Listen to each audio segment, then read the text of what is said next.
देश के दो दिग्गज अरबपति मुकेश अंबानी और गौतम अडानी एक दिवालिया कंपनी के लिए आमने सामने आ गए हैं।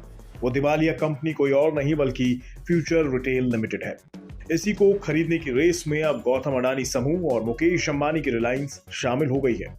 बिजनेस स्टैंडर्ड्स की खबर के मुताबिक गौतम अडानी और मुकेश अंबानी की कंपनी उन 15 बोलीदाताओं में शामिल है जिन्होंने फ्यूचर रिटेल की संपत्ति हासिल करने के लिए अपना रुचि पत्र यानी एक्सप्रेशन ऑफ इंटरेस्ट भेजा है। इसके अलावा इसमें Capri Global Holdings, OP Jindal Group की Nalwa Steel and Power, Shalimar Corporation जैसे कंपनियों के नाम इसमें शामिल हैं जिन्होंने फ्यूचर रिटेल की संपत्ति को खरीदने में दिलचस्पी दिखाई है।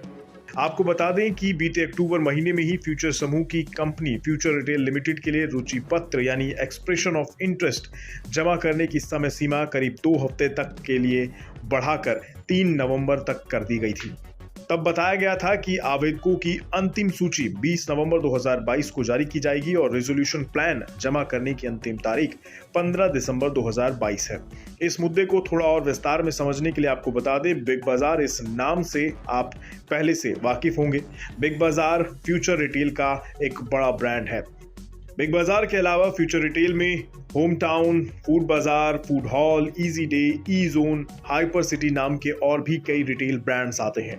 कभी इन सभी ब्रांड्स की गिनती देश के बड़े रिटेल ब्रांड्स में हुआ करती थी, लेकिन आज इन ब्रांड्स का मालिकाना हक रखने वाली कंपनी फ्यूचर रिटेल कंगाल हो चुकी है।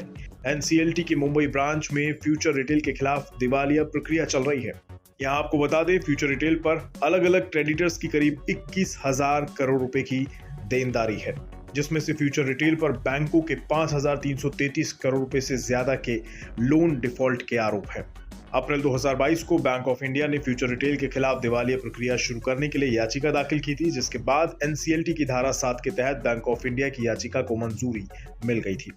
इस फ्यूचर रिटेल वाले मुद्दे में अंबानी तो पहले भी पड़ चुके हैं, लेकिन तब अमेजॉन ने रोड़ा अटका दिया था, जिस कारण से डील नहीं हो सकी। तब फ्यूचर ग्रुप ने कर्ज के जंजाल से निकलने के लिए रिलायंस को अपनी 19 कंपनियां बेची दी थी।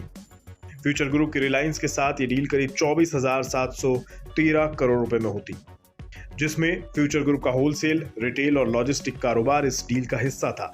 लेकिन इस डील में अमेजॉन ने अड़ंगा लगा दिया।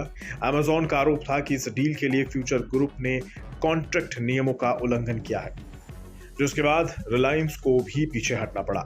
लेकिन अब एक बार फिर मुकेश अंबानी की रिलायंस फ्यूचर रिटेल की संपत्ति हासिल करने की रेस में शामिल हो गई है। हाँ, वो बात अलग है कि इस बार रिलायंस यानी मुकेश अंबानी के आगे गौतम अडानी भी सामने खड़े हैं।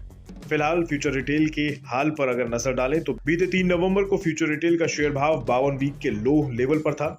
वहीं गुरुवार को शेयर का भाव करीब 5% तेजी के साथ 3 रुपए 65 पैसे के स्तर पर पहुंच गया।